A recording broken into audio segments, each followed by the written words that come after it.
आजकल राम मंदिर, काशी और मथुरा के बाद कुछ और प्रोमिनेंट मंदिरों को वापस लेने की बात हो रही है, इंक्लूडिंग अजमेर शरीफ। हिंदू सेना के अध्यक्ष विष्णु गुप्ता ने दरगाह के अंदर शिव मंदिर होने का दावा किया। हिंदू पक्ष दरगाह को संकट मोचन महादेव मंदिर बता रहा है। जिला अदालत ने अजमेर दरगाह शरीफ में संकट मोचन मंदिर होने से जुड़ी याचिका पर अजमेर दरगाह कमेटी, अल्पसंख्यक मंत्रालय और एएसआई को नोटिस जारी किया है, जिससे लेकर दोनों पक्षों में विवाद बढ़ गया है। और इस बात पे फिर से न्यूक्लियर लेवल के मेल्टडाउन शुरू हो गए हैं। क्या करना चाह रहे हैं आप सर्वे कराकर? क्या करना चाह रहे हैं आप खुदाई कराकर? क्या करना चाह रहे हैं? हम एक मस्जिद को खो चुके हैं मोदी, अब कोई मस्जिद कब्रिस्तान को नहीं खोएंगे। और इसके रिस्पांस में करारा जवाब भी आ रहा है। Once a temple, always a temple. मेरा स्टैंड बहुत क्लियर है और मेरा बड़ा लीगल स्टैंड है आपके सामने।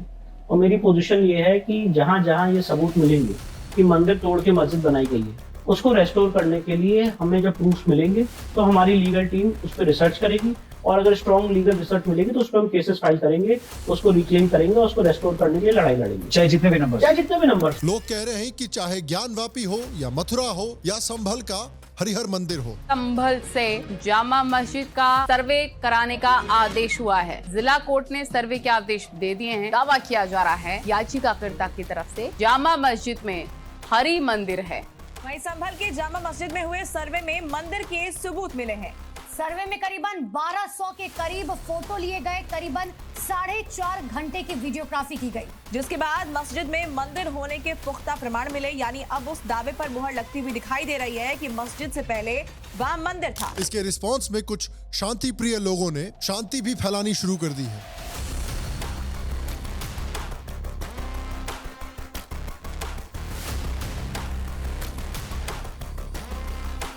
और इन शांति दूतों को विक्टिम भी बताया जा रहा है। तुम लोगों की फटी की सिलाई करना ही इन लोगों का राष्ट्र धर्म हो जाता है। संभल में एक मस्जिद के सर्वे के खिलाफ प्रोटेस्ट करते 3 मुसलमान युवकों की उत्तर प्रदेश पुलिस ने गोली मार के हत्या कर दी। The stoning and the so-called violence, there was a stoning of a bus, there was violence and the burning of a bus was conducted by police informer. तो आइए आज के वीडियो में हम जानते हैं ये सारा मामला, ये सारे मेल्टडाउन्स, और एक फंडामेंटल सवाल पूछते हैं कि क्या हमें जितने हमारे टूटे हुए मंदिर हैं उन सबको वापस लेना चाहिए? हाँ, बिल्कुल लेना चाहिए, लेकिन they must meet 2 important criteria. क्या है वो क्राइटेरिया? आइए आज की वीडियो में जानते हैं।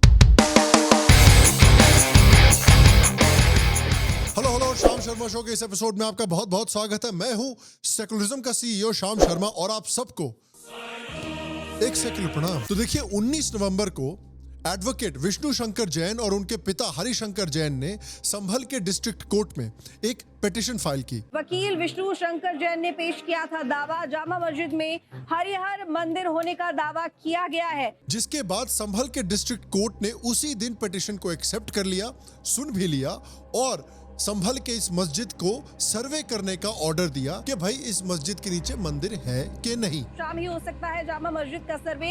जिला प्रशासन ने अतिरिक्त फोर्स बुलाई है और साथ ही कोर्ट ने एडवोकेट कमिश्नर नियुक्ति के आदेश दिए हैं। लेकिन जैसे ही आर्कियोलॉजिकल सर्वे ऑफ इंडिया की टीम वहां पर पहुंची, वहां पर कुछ शांति दूतों ने शांति फैलानी शुरू कर दी। इनके हाथ में पत्थर थे, चाकू थे, यहाँ तक कि पिस्तौल भी मौजूद थी। पुलिस ने इनिशियली उन्हें समझाने की बहुत कोशिश की, अपने भविष्य बर्बाद मत करो, ये चक्कर में नेताओं से, अपने नेताओं के चक्कर में अपना भविष्य बर्बाद मत करो। लेकिन उन्होंने फिर पुलिस पर ही शांति फैलानी शुरू कर दी। भीड़ और वायलेंस फिर इतनी अनकंट्रोल्ड हो गई कि पुलिस को आंसू गैस के गोले दागने पड़े और फिर गन फायरिंग करनी पड़ी, जिसमें अराउंड 5 लोगों की मौत हुई। इंटरेस्टिंग बात यह है कि जिन 5 लोगों की मौत हुई है उनमें से 3 ऐसे लोग थे जो उस एरिया से थे भी नहीं। आउटसोर्स करके लाया गया था इन लोगों को इस एरिया में शांति फैलाने के लिए इस सर्वे के दिन। अब देखिए, जो लोग लॉ एंड ऑर्डर को तोड़ रहे थे, उसके रिस्पॉन्स में पुलिस ने, जिसका काम है लॉ एंड ऑर्डर को अपहोल्ड करना, तो पुलिस जब अपना काम कर रही थी, उसके रिस्पॉन्स में विक्टिम कार्ड निकाला गया है। बड़े बड़े ट्रेंड हो रहे हैं सोशल मीडिया पे। एक भाई साहब तो रोने ही लग गए। I think that Chandrachud has done a great disservice to the constitution and to this country. I can tell you one thing, I have sleepless nights thinking about it. My wife tells me every day, why are you getting so involved? But I am involved because I am worried about my country, I am worried about my lovely You don't know how much it is impacting me. Just imagine how much it must be affecting those belonging to the minority community. वाह, क्या acting कर रहा है। कुछ लोग सरकार को गालियां दे रहे हैं। विपक्ष प्रशासन को जिम्मेदार ठहरा रहा है, लेकिन हकीकत इसके बिल्कुल परे है। दो मुस्लिम जातियों के वर्चस्व की ये लड़ाई आज हिंसा का रूप ले चुकी है। दरअसल सपा सांसद जियाउर रहमान बर्क और सपा के विधायक इकबाल महमूद के परिवारों के बीच वर्चस्व की दशकों पुरानी ये लड़ाई है, जो तुर्क और पठान समुदाय से आते हैं। अब जब मस्जिद के सर्वे को लेकर बवाल हुआ, तो इन नेताओं ने आपसी रंजिश को इसकी आड़ में अंजाम तक पहुंचाया। 89 not out Rahul Gandhi BJP को जिम्मेदार ठहरा रहे हैं। कुछ लोग कोर्ट को ब्लेम करने लगे, कुछ लोग तो डायरेक्टली एक्स CJI चंद्रचूड़ को ब्लेम करने लगे कि उनके वजह से इन लोगों की मौत हुई है। सही बात है भाई, दंगाई तो दंगा करेगा ही ना, उसका तो नाम ही दंगाई है। तुम क्यों अपना अनकटा हुआ गला लेके घूम रहे हो बाहर? तुमको सतर्क रहना चाहिए ना यार। ऐसे हालात में बेहतर यही है कि वक्त रहते इंसान सतर्क होकर अपने जज्बात को काबू में रखकर अपने कदम पीछे हटा ले और अपनी जिंदगी को एक नई दिशा की तरफ मोड़ने की कोशिश करे। कोई सेंस है इस बात की? वायर के फाउंडिंग एडिटर भी चंद्रचूड़ को ब्लेम कर रहे हैं। चंद्रचूड़ भी सोच रहे होंगे कि यार बम मैंने फोड़ा, आग मैंने लगाई, कट्टा मैंने चलाया। ये तो वही बात हुई कि कोई आदमी लड़की छेड़ रहा है और उसको पुलिस ने आके फिर कंबल कुटाई की, तो हमारे देश के बुद्धिजीवी लड़की छेड़ू के बजाय लड़की के बाप को गालियां देने लगेंगे कि तुमने अपनी बेटी को घर के बाहर निकलने क्यों दिया। ना वो घर के बाहर निकलती, ना उसको छेड़ा जाता। लोग दंगाइयों को ही विक्टिम बता रहे हैं। जो संभल के सांसद हैं वो पुलिस को ब्लेम कर रहे हैं कि भाई पुलिस ने लॉ एंड ऑर्डर को अपहोल्ड ही क्यों किया। पुलिस कह रही है कि पहले तो पत्थरबाजी शुरू हुई, फिर हमें लाठीचार्ज किया। अगर तो पुलिस क्या खुद गुंडागर्दी करेगी, पत्थर चलाएगी? हैं? आप जवाब दें। मैं आप चौथा स्तंभ हो, पिलर हो आप इस देश का, आप जवाब दिए क्या कानून को रखवाली करने वाले कानून तोड़ेंगे, पत्थर चलाएंगे वो? अब बताइए, पुलिस टीम के कई जवानों ने कहा था कि उन पर पत्थर बरसाए गए थे, जिसके कारण कई पुलिस वाले भी इंजर हुए थे। कुछ भीड़ के कुछ लोग सडनली कई गलियों में से निकल के आए और उन्होंने पुलिस बल पे पथराव किया 10-15 सेकंड तक। उसके बाद में पुलिस ने उसका हल्का बल प्रयोग किया है, लाठीचार्ज किया है और वापस लोगों को उनके गंतव्य स्थान पर खदेड़ दिया है। और पुलिस इन्वेस्टिगेशन के बाद ये बात पता चली है कि एक दंगाई को जो गोली लगी है वो दूसरे दंगाई के कट्टे चलाने से लगी है।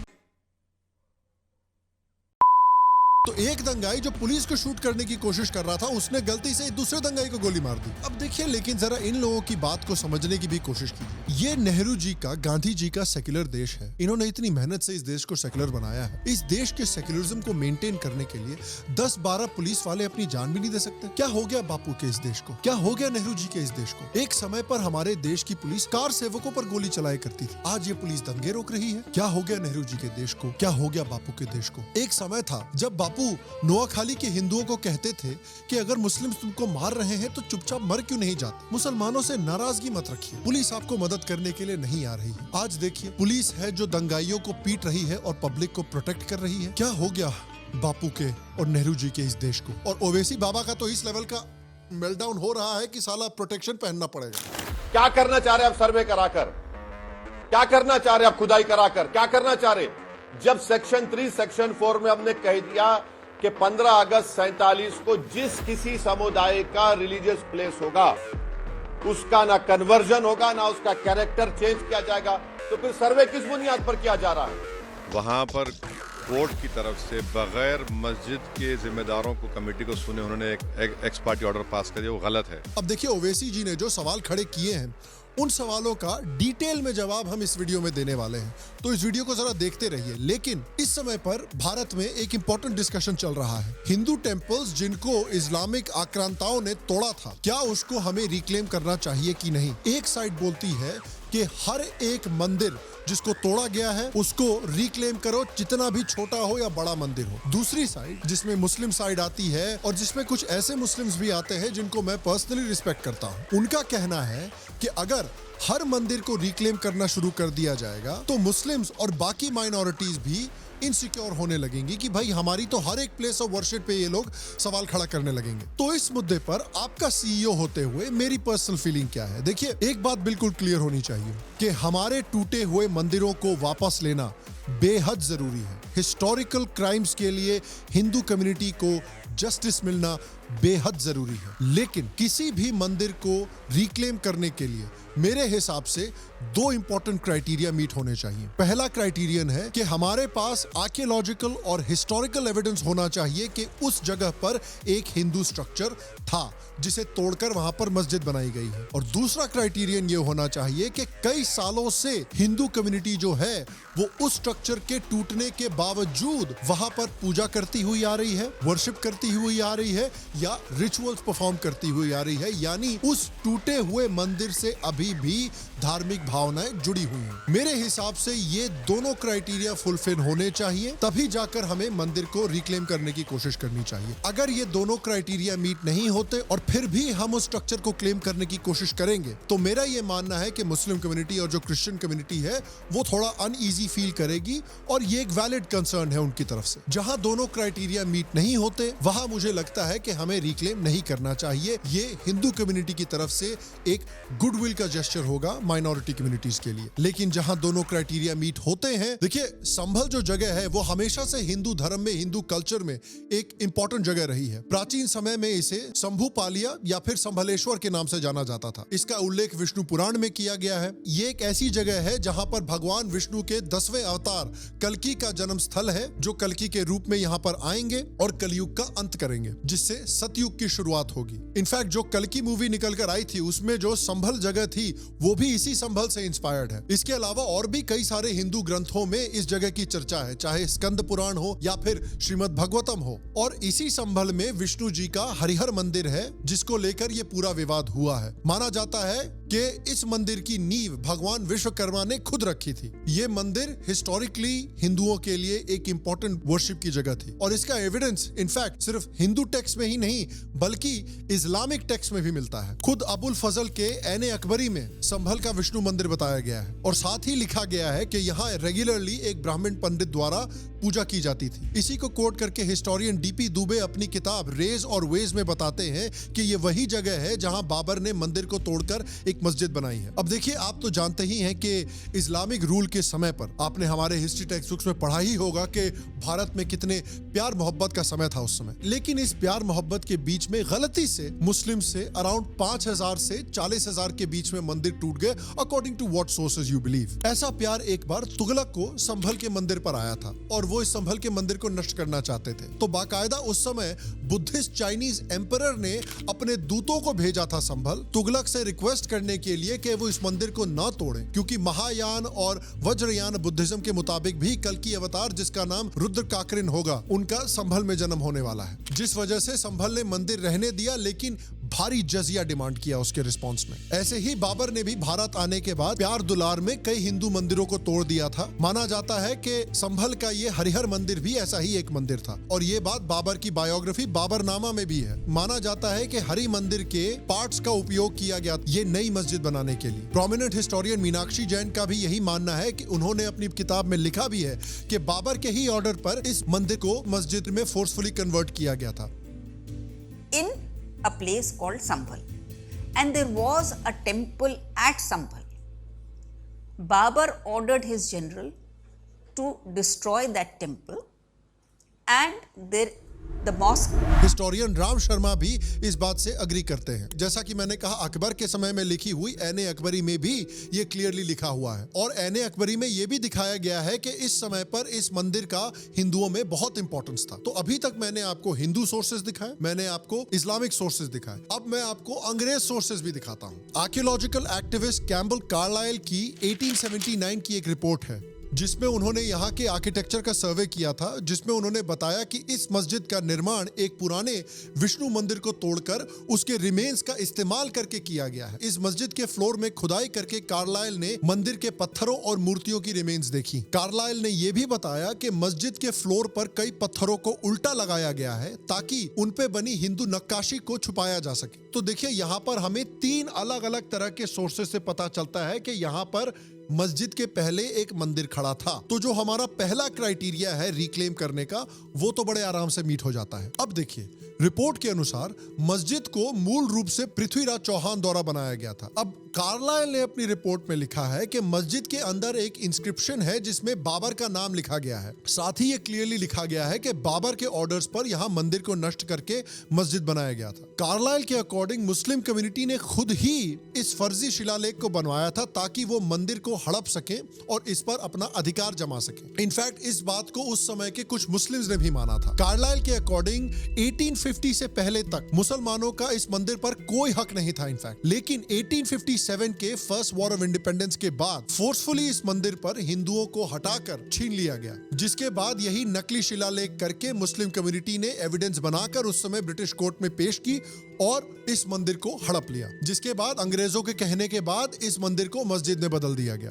और हिंदू इस एरिया में काफी समय से माइनॉरिटी में थी, इसलिए उनकी आवाज को दबा दिया गया। लेकिन कार्लाइल कहते हैं कि इसके बावजूद हिंदुओं ने इस जगह की दावेदारी नहीं छोड़ी। इस जगह पर इतने सालों से कम्युनल टेंशन बनी रही। इनफैक्ट कम्युनल टेंशन इतनी थी, हिंदू इतनी जोर से अपनी क्लेम को खत्म नहीं करना चाहते थे कि अल्टीमेटली अंग्रेजों को इस मामले को खत्म करने के लिए 22 दिसंबर 1920 में एंशिएंट मॉन्यूमेंट प्रिजर्वेशन एक्ट के तहत इस मस्जिद को एक प्रोटेक्टेड मॉन्यूमेंट का दर्जा दे दिया ताकि हिंदू कम्युनिटी को यहाँ से बिल्कुल खदेड़ा जा सके। लेकिन उसके बावजूद भी हिंदुओं ने उस जगह पर अपनी आस्था बनाए रखी। कई लोकल हिंदू आज भी उसे हरि हर मंदिर मानते हैं और वहाँ पर अपनी पूजा करते हैं और वहाँ पर अपनी आस्था बनाए रखते हैं। घर के लोग यही बताते थे कि जामा मस्जिद अब बन गई है, पहले ये जो थी हरि हर मंदिर। हरि हर मंदिर, हाँ आपने यही सुना था।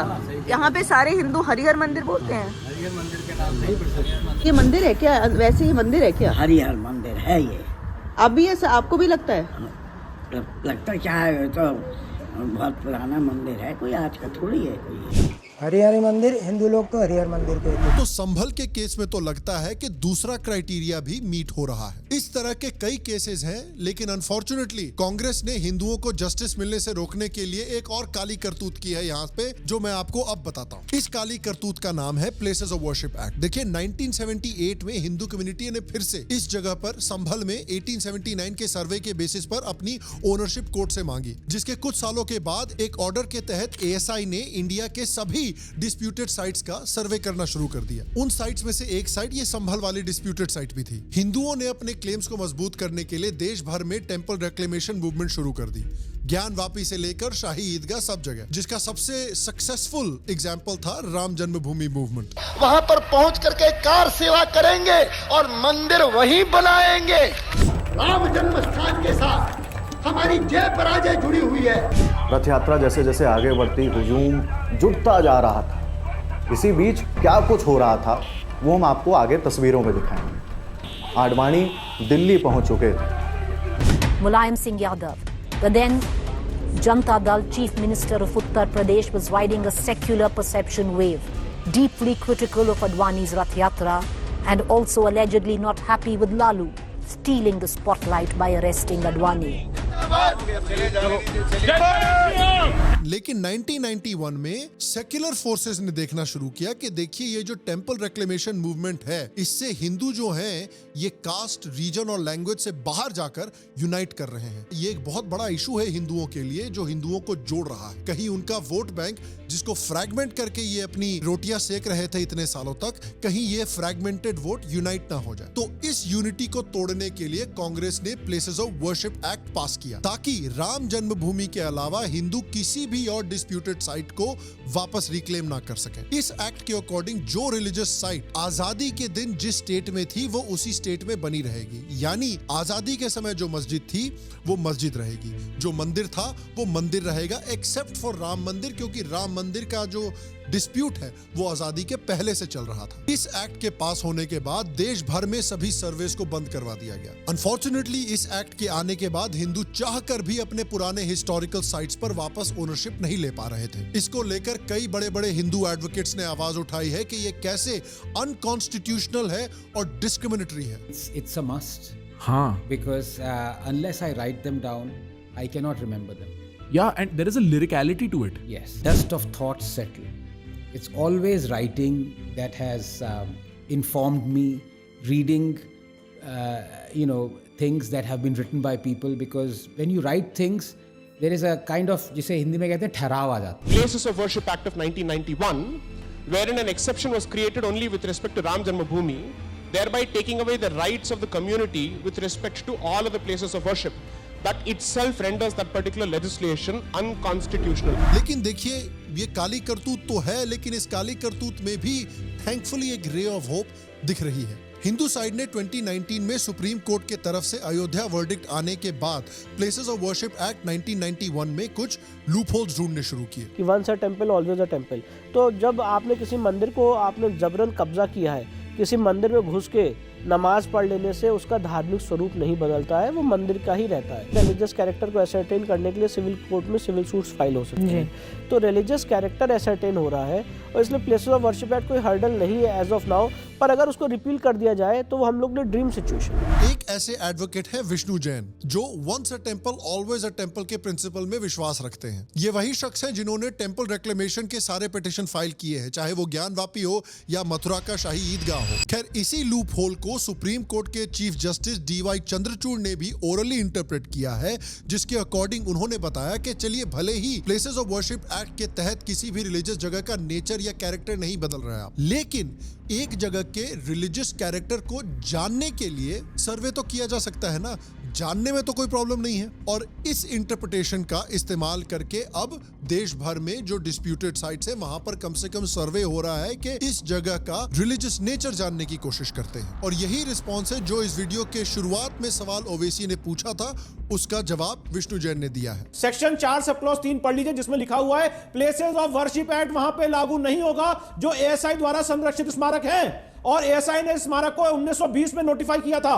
तो यहां पे प्लेसेस ऑफ वर्शिप एक्ट लागू ही नहीं होता है. और अंजना जी, एक बात और कहना चाहता हूं, ASI ने आज माननीय न्यायालय के सामने एफिडेविट फाइल किया है, जिसमें ASI कह रही है कि हम ही वहां पे नहीं घुस पा रहे हैं. मुझे आप जब भी आप कभी इनसे बात हो या फर्दर इंटरव्यू करें, इनसे पूछेगा बहुत विनम्रता से कि ऐसा कौन सा मॉन्यूमेंट है जो ASI द्वारा संरक्षित है और ASI वहां कब्जे में नहीं है. जवाब नहीं होगा, मैं गारंटी के साथ कह रहा हूं. कोई राइट ऑफ वे चाह रहा है आर्कियोलॉजिकल एक्ट के तहत, भाई राइट ऑफ वे चाहिए तो आके बैठे ना पिटिशनर. कौन रोक रहा है तुमको मस्जिद में? राइट ऑफ एक्सेस मांग रहे हैं. माशाअल्लाह आपकी भी दाढ़ी है, आके मस्जिद में बैठी ना, वो उन्होंने मेरे लिए कहा. तो उनको ये नहीं पता है हमारे साथ दाढ़ी में हमारे तिलक भी है. तो अगर वहां पे बैठेंगे ना तो वहां पे सर तन से जुदा हो जाएगा. अब मैं ये बात इसलिए कह रहा हूं क्योंकि ASI ने जो एफिडेविट दिया आप उसको पढ़िए अंजना जी. ASI ने कहा है कि वहां पे ASI के अधिकारी नहीं घुस पा रहे हैं. राइट ऑफ एक्सेस इसलिए मांग रहे हैं ओवैसी साहब क्योंकि ASI के मॉन्यूमेंट में ASI नहीं घुस पा रही है. और अब बात करते हैं अजमेर दरगाह की. अभी हाल में ही हिंदू सेना ने अजमेर दरगाह, जिस पर आए दिन बॉलीवुड स्टार्स मत्था टेकने जाते हैं, उसके खिलाफ कोर्ट में एक पिटीशन डाली है, जिसमें कहा गया है कि जो अजमेर शरीफ दरगाह है वो असल में महादेव का मंदिर हुआ करता था. हिंदू सेना के अध्यक्ष विष्णु गुप्ता ने दरगाह के अंदर शिव मंदिर होने का दावा किया. इस दावे को पुख्ता करने के लिए उन्होंने 1911 में लिखी हरविलास शारदा की किताब का हवाला दिया. पिटीशन में यह भी कहा गया है कि दरगाह मोहम्मद घोरी के इन्वेजन के बाद बनवाया गया था, जब उन्होंने कई हिंदू मंदिर तोड़े थे. बेसिकली हिंदू पक्ष का क्लेम है कि दरगाह कॉम्प्लेक्स को चिश्ती की मौत की 250 साल के बाद महमूद खलजी और मुगलों द्वारा बनाया गया है और सभी मुख्य इस्लामिक ढांचे जो हैं वो हिंदू और जैन मंदिरों के टूटे हुए फ्रैगमेंट्स को लेकर बनाया गया है. हिंदू साइड का यह भी कहना है कि यहाँ पर जो सबसे पुरानी इमारत है, जिसे सैंडल खाना कहा जाता है, यहाँ रोज ख्वाजा के मकबरे के लिए चंदन तैयार किया जाता है. वहाँ एक दरवाजा है जो जमीन के नीचे तहखाने की तरफ ले जाता है, जिस तहखाने में एक सेलर है जिसमें ख्वाजा के रिमेन्स हैं. यही वो जगह है जहाँ पहले महादेव का शिवलिंग था. इस जगह पर पहले रोजाना महादेव पर चंदन का लेप किया जाता था. और हिंदू साइड का ये भी क्लेम है कि यहाँ पर सारे हिंदू सिंबल्स भी मिलते हैं. तो अब जो एक्स चीफ जस्टिस चंद्रचूड़ ने इंटरप्रिटेशन की है प्लेसेस ऑफ वर्शिप एक्ट की, उस इंटरप्रिटेशन के तहत 20 दिसंबर को अजमेर शरीफ को सर्वे करने की जो हियरिंग है वो फिक्स की गई है. और दरगाह committee, ministry of minority affairs और ASI सबको नोटिस भेज दिया गया है. आज कोर्ट में यही रहा है कि हमारी बातें गंभीरता से माननीय जज साहब ने सुनी है और हमारी बातें सुन के जो याचिका हमने डाली थी अजमेर दरगाह वाले मैटर में, वो हमारी याचिका स्वीकार की है और सभी पक्षों को नोटिस जारी किए. अब दरगाह के सेक्रेटरी भी इसको कह रहे हैं कि भैया ये तो बीजेपी का एजेंडा है. कभी बाबरी मस्जिद, कभी मथुरा, कभी काशी, कभी कहीं कहीं मस्जिदें शहीद की जा रही हैं, कहीं दरगाहें, कहीं खानकाहें, कहीं मॉब लिंचिंग. ये तो 10 साल से हो ही रहा है. ये एक एजेंडा है। हमारी प्लेस ऑफ वर्शिप छीनने की कोशिश की जा रही है। अब देखिए, जहां तक मैं देख रहा हूं, अजमेर में पहला प्रिंसिपल ये है कि आर्कियोलॉजिकल और हिस्टोरिकल एविडेंस जो है वो उतना स्ट्रांग नहीं दिख रहा है। जब तक हमारे पास बिल्कुल क्लियर एयर टाइट प्रूफ नहीं आता है कि यहाँ पर बिल्कुल क्लियरली हिंदू मंदिर था या हिंदू स्ट्रक्चर्स थे, तब तक पहला प्रिंसिपल हमारा मीट नहीं होता। और दूसरा प्रिंसिपल ये है कि उस साइट पर हिंदूज का कंसिस्टेंटली प्रे करना, वर्शिप करना या रिचुअल परफॉर्म करना भी प्रूव नहीं होता है। अजमेर के केस में एटलीस्ट इस समय दोनों क्राइटेरिया जो हैं वो फुलफिल नहीं हो रहे हैं। इसलिए मेरा मानना है कि हिंदुओं को इस साइट को रिक्लेम करने का डिमांड नहीं करना चाहिए। अगेन, ये मेरा ओपिनियन है और मैं जानना चाहता हूं कि आपका इस बारे में क्या ओपिनियन है। हो सकता है कि मुझे इस सिचुएशन के बारे में पूरी नॉलेज नहीं है और हो सकता है कि यहाँ पर दोनों क्राइटेरिया आगे जाकर मीट होने लगेंगे।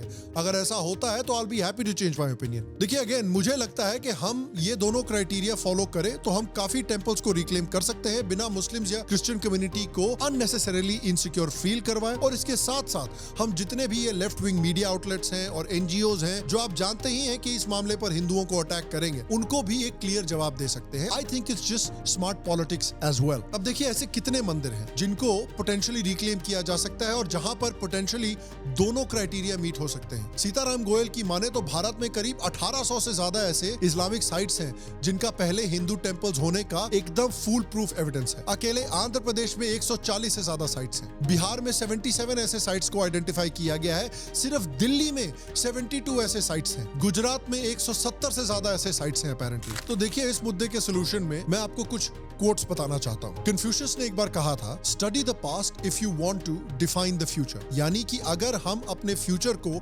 शेप करना चाहते हैं, डेवलप करना चाहते हैं, तो पहले हमें अपने अतीत को समझना पड़ेगा। पर्ल एस बक ने कहा था, if you want to understand today you have to search yesterday। आज के जमाने को, आज के समय को और फ्यूचर को समझने के लिए हमें अतीत का कॉन्टेक्स्ट देखना पड़ेगा और समझना पड़ेगा। हिस्ट्री प्रेजेंट को क्लैरिटी देती है और फ्यूचर के लिए डायरेक्शन सेट करती है। रॉबर्ट ए हाइनलाइन ने कहा था कि a generation which ignores history has no past and no future. अगर हम अपनी हिस्ट्री को इग्नोर करते हैं या भूलते हैं तो हम अपने रूट्स और अपने फ्यूचर दोनों से डिस्कनेक्ट हो जाएंगे। इसीलिए आज की दुनिया में हमारी हिस्ट्री को जो हम समझ रहे हैं अब धीरे धीरे, उससे कुछ अनकंफर्टेबल सवाल उठते हैं। क्या कोएग्जिस्टेंस के नाम पर पास्ट को इग्नोर करना सही है? क्या एक नेशन बिना पास्ट का समाधान किए सही मायने में प्रोग्रेस कर सकता है? ये सिर्फ एक रिलीजियस मुद्दा नहीं है, बल्कि भारत की आइडेंटिटी का मुद्दा है। भारत एक सिविलाइजेशनल स्टेट है, वेदर पीपल लाइक इट और नॉट। भारत का धर्म भारत की आइडेंटिटी है।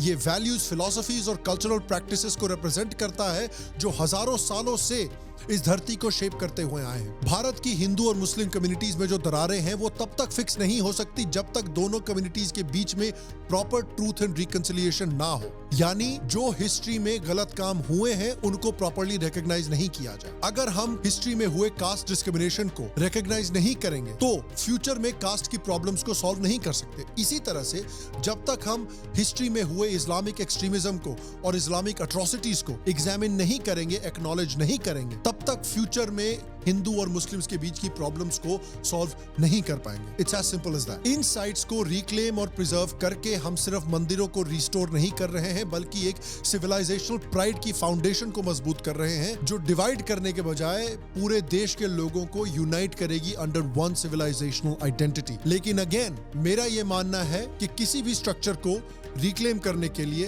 दोनों क्राइटेरिया मीट होने जरूरी हैं। और मैं आपसे पूछना चाहता हूं कि do you agree with me कि दोनों क्राइटेरिया मीट होने चाहिए या नहीं? I think it is a good way to extend an olive branch and left wing media के लिए भी हमारे पास एक जवाब तैयार है। बट फिर भी I'd like to know your opinion। और देखिए गाइस, an important announcement। पिछले साल हमने एक आर्ट कंपटीशन अनाउंस किया था जिसमें बहुत सारे हमारे पास रिस्पॉन्सेज आए थे। एंड इस साल भी मैं एक आर्ट कंपटीशन ऑर्गेनाइज करना चाहता हूं जिसमें आप सभी पार्टिसिपेट कर सकते हैं और अपना टैलेंट शोकेस कर सकते हैं, जिसमें आप खुद के बनाए हुए original art work only. Please send original art work only. हमारे थीम्स है ऑब्वियसली हमारे फ्रीडम फाइटर्स, हमारे देवी देवता, हमारा सिविलाइजेशन, हमारी हिस्ट्री, हमारा resistance against Islamic and Christian imperialism। Please use your original art work और अपने इमेजिनेशन और क्रिएटिविटी को शोकेस कीजिए, शाइन कीजिए, and the best art work will be shown on our show as a compilation as well. आप अपने art work को contact@shamsharmashow.com, again contact@shamsharmashow.com पर भेज सकते हैं। 2 विनर्स अनाउंस किए जाएंगे जिनको हमारी तरफ से ब्रांड न्यू मर्च भी मिलेगा, and they will also get an opportunity to create official art work for the Sham Sharma show. तो अगर आप हमारे शो के साथ डायरेक्टली इन्वॉल्व होना चाहते हैं, अगर आप हमारे शो को ग्रो करने में हेल्प करना चाहते हैं, अगर आप हमारी कल्चरल आर्ट वर्क को एक बड़े ऑडियंस तक ले जाना चाहते हैं, तो please participate in this art competition, because 2 winners को शाम शर्मा शो के साथ काम करने का मौका मिलेगा to routinely create art work for our channel, for our show. तो प्लीज पार्टिसिपेट। एंड अगर आपने अभी तक हमारे पेट्रियन एपिसोड्स को कंज्यूम नहीं किया है, तो प्लीज हमारे एक यूट्यूब मेंबर बने या पेट्रियन पे मेंबर बने, सो दैट आप हमारे यूट्यूब एक्सक्लूसिव और पेट्रियन एक्सक्लूसिव कंटेंट को कंज्यूम कर सकते हैं, एक्सेस कर सकते हैं। मैं आपसे अगले एपिसोड में मिलूंगा, और तब तक स्वस्थ रहें, सुखी रहें, फिर मिलेंगे। और आप सबको एक सेक्युलर प्रणाम।